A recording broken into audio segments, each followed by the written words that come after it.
of a bustling city. As the evening haze settled like a mystical cloak, Emma, a college student, lingered outside a party. The night air was crisp, tinged with the promise of an approaching winter.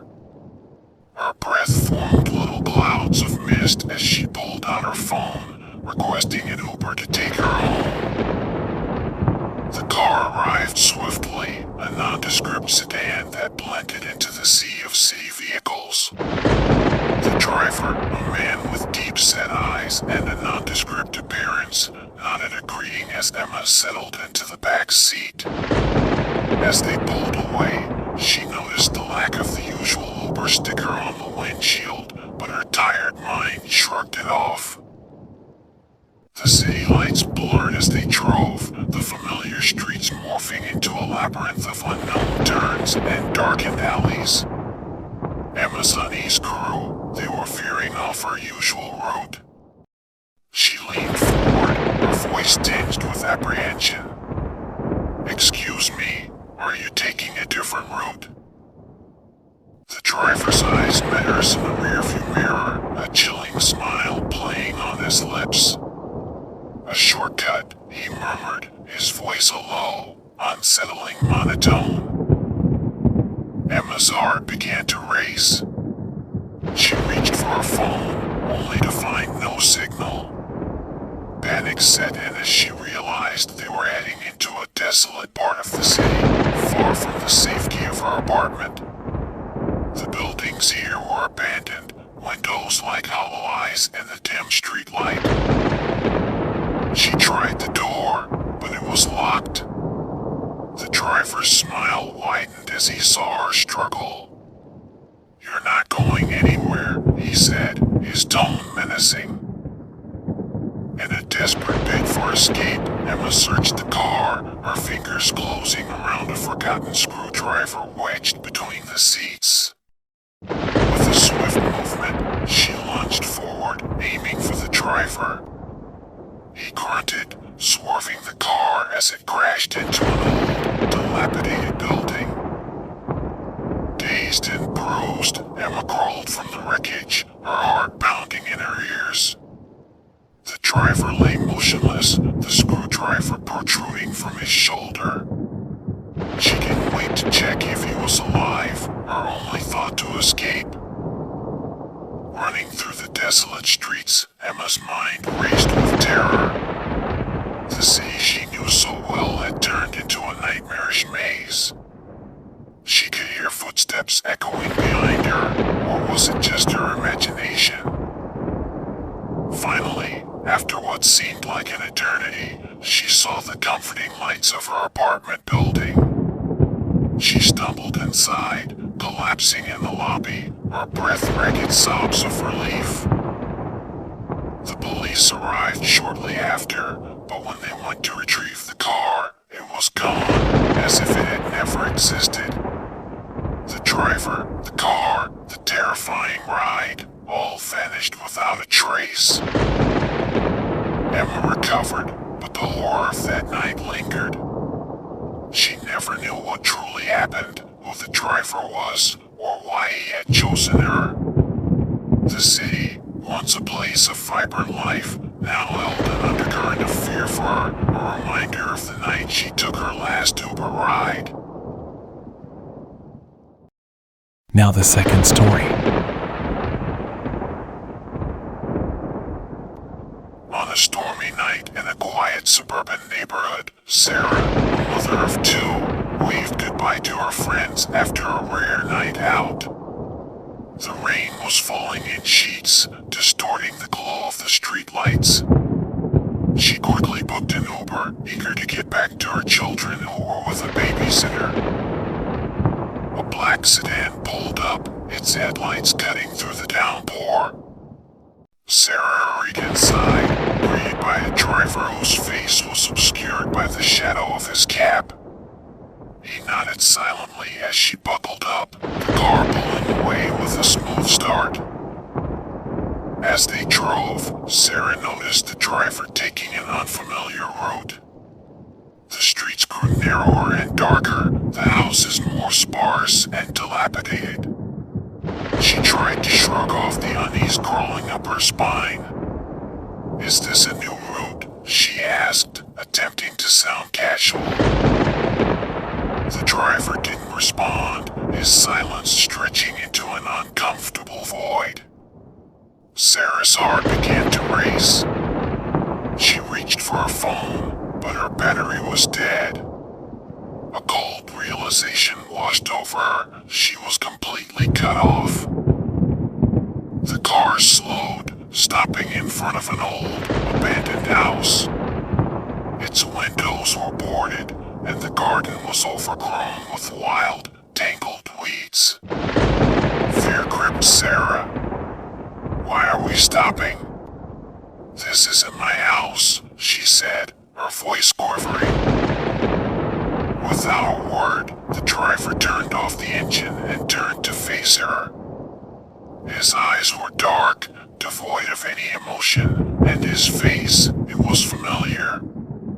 Sarah gasped in horror as she recognized him. He was a missing person, a face she had seen on news reports, gone without a trace years ago. Before she could scream, the car was filled with a chilling, otherworldly wind. Whispering voices surrounded her, cold and menacing. The driver's form flickered, revealing a spectral, ghostly figure. Sarah tried to open the door, but it wouldn't budge. The ghostly whispers grew louder, turning into tortured screams. She felt unseen hands grabbing at her, pulling her into the darkness of the car. Then, as suddenly as it began, the car was flooded with light. Sarah blinked, finding herself outside her own home, the familiar street quiet and peaceful under the night sky. The car, the driver, the terrifying journey, all had vanished. Shaking and drenched in cold sweat, Sarah rushed inside.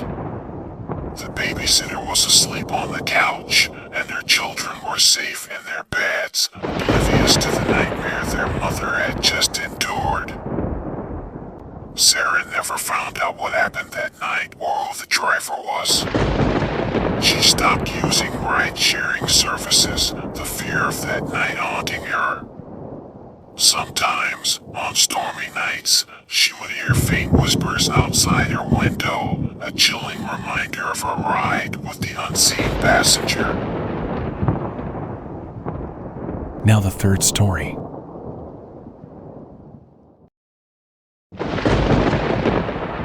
It was a cold, foggy evening when Alex and Jamie, two high school friends, decided to take an Uber home after a late movie night. The streets were empty, the mist turning the lamplights into ghostly orbs. Excitedly chatting about the movie, they barely noticed the car that pulled up, a large, old-fashioned sedan, its paint dulled by age. The driver, a quiet man with a gaunt face and hollow eyes, merely nodded as the kids got into the car.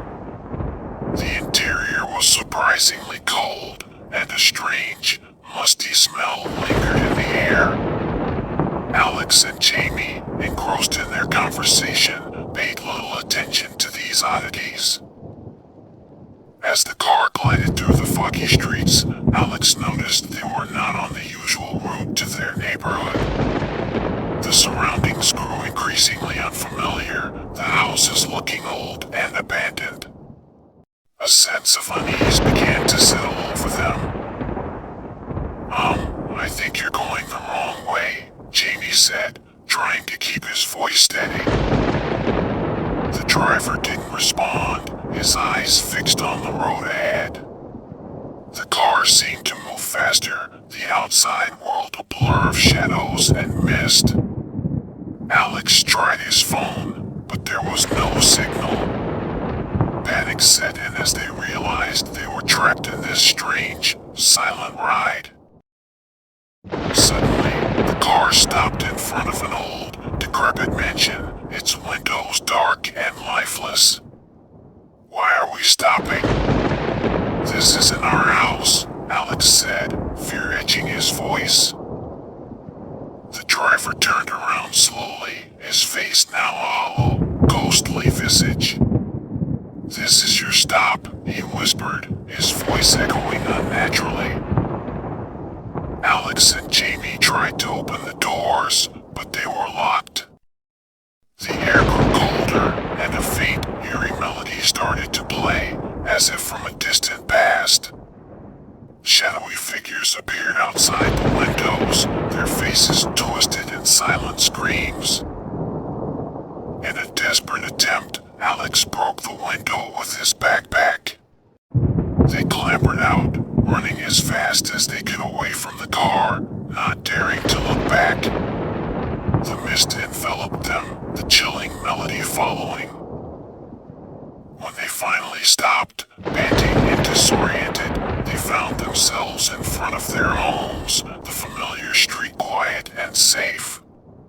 Turning back, they saw no sign of the car or the driver, as if they had vanished into thin air. The experience haunted Alex and Jamie. They never spoke of it to anyone, fearing disbelief or ridicule. But the memory of that night, the ghostly driver, and the spectral figures lingered in their minds, a nightmarish journey that had no explanation or reason. Now the fourth story.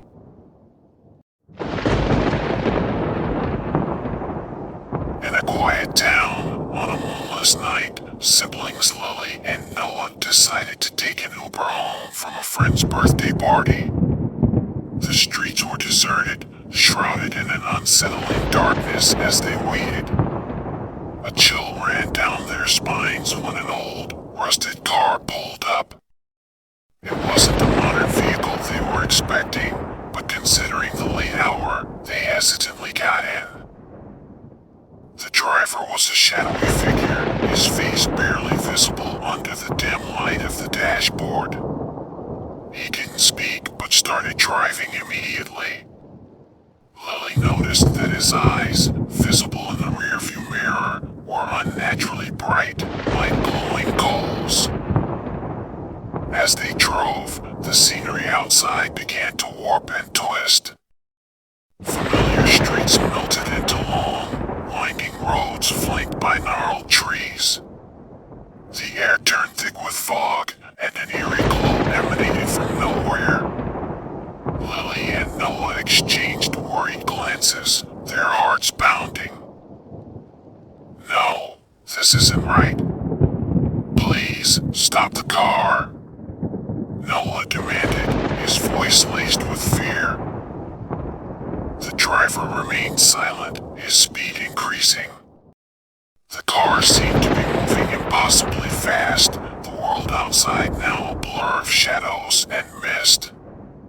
The children's phones showed no signal, their attempts to call for help futile.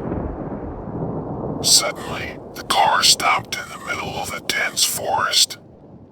The driver turned around, his face a skeletal visage, eyes burning with a malevolent light. "You are home," he hissed, his voice a guttural whisper. Terrified, Lily and Noah realized the doors were unlocked. They bolted out, running blindly into the forest. Behind them, the sound of the car engine revved into a deafening roar mixed with the driver's haunting laughter.